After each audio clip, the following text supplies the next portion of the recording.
about July last year. So they take this long to get moving. So that's about 18 months. So this is about 18 months, but I normally plant them when the trees from seed, I plant them in about 9 months. And when the seed goes, do I actually plant them out. But these have been held over. And these are the plugs. They'll get decimated in this sort of machine here because the leaves are going to be quite vulnerable. Still got the growing tips. And these come from Guernsey because they've got a really good process there. But if it ain't broke, I'm not going to try and fix it. I've been to forest nurseries and they don't want to know. They just want to do it the way they do it. So, so that's why I get them from nursery. They grow from Guernsey. They grow them well. What's the nursery called? The nursery that grows them for me is in Guernsey. No, what's its name? Or is that trade secret? No, it's called Guernsey Clematis.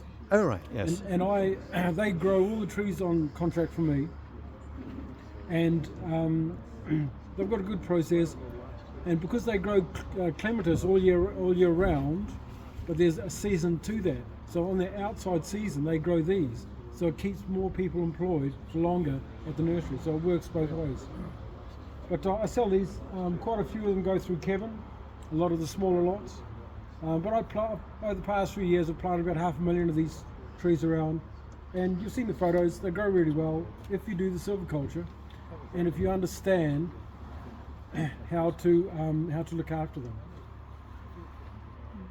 What do you think are the 3 key tips to establishing this kind of... The key tips for establishing these trees is having a weed-free site. You need to get rid of the weeds. As soon as you get rid of the weeds, they can establish quite easily, and they will grow. These trees have been held in a plastic tray, and that's why they're looking like that. I've got trees that I planted in the ground, same age as this, not from the same tray, and the trees are that high, because it's all about opportunity.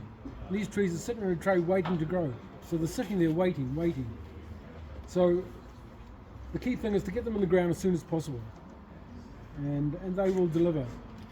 The key thing is to focus on canopy closure and weeding.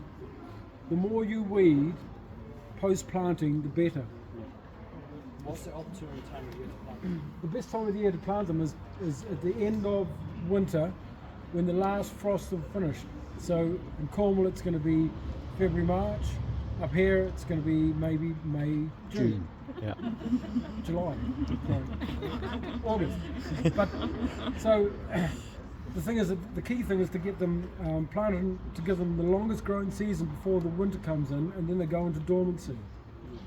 So that's the key aspect, is that dormancy, and the lower they are to the ground, the more vulnerable they are to frost. And every day they're growing, they become less vulnerable to frost and all of these other elements. So it's all to do with the long growing season, trying to get them growing as long as possible. And once they're established, like the locust and the like, once the roots are in and they've established, they will come again the next year. So they may not respond the first year, but as long as the roots don't get frosted, they will come again and grow at a bit of a rate the following year. So the second year they will grow exponentially more, third and fourth are going to keep growing exponentially more until silviculture kicks in and they get constrained by their neighbours, enough light. These are what I sell, and a lot of them go through Kevin as well. Are there any mainland nurseries growing? No, because I've been through all of the frost nurseries and they all say, oh, we know how to do it, and they don't. I send the seed down to germinate down in Guernsey, and the germination rates that I get in Guernsey are a lot more than anything else I've seen anywhere in the rest of the. No, sorry. So my question was: are there other nurseries growing? I'm not saying that There they're are. growing it well. Yeah, but there are. Christie's have grown them. Yeah.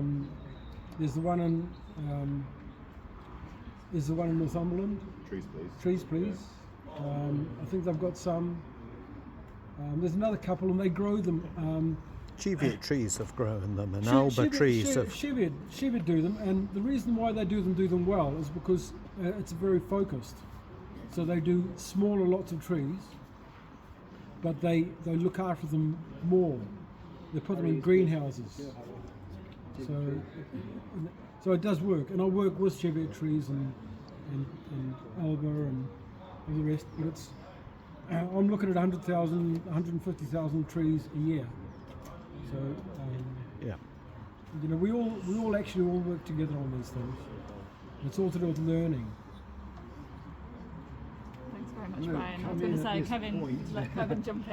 One of the things I forgot to mention earlier when I was talking about EnviroCrops is that a lot of people will think, well, what's the comparison site, sort of price website benefit to me at this moment?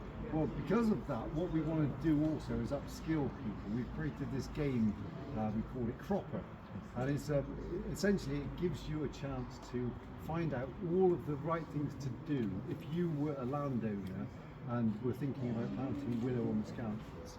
So within 3 goes, we guarantee that you'll go from being a complete novice, a biomass rookie, to being someone who is expert and skilled up enough to make the right decisions in terms of establishment, in terms of management, understanding the things that can happen just by chance. So in this game we've got, it's a really interactive thing. There's bird sounds, there's a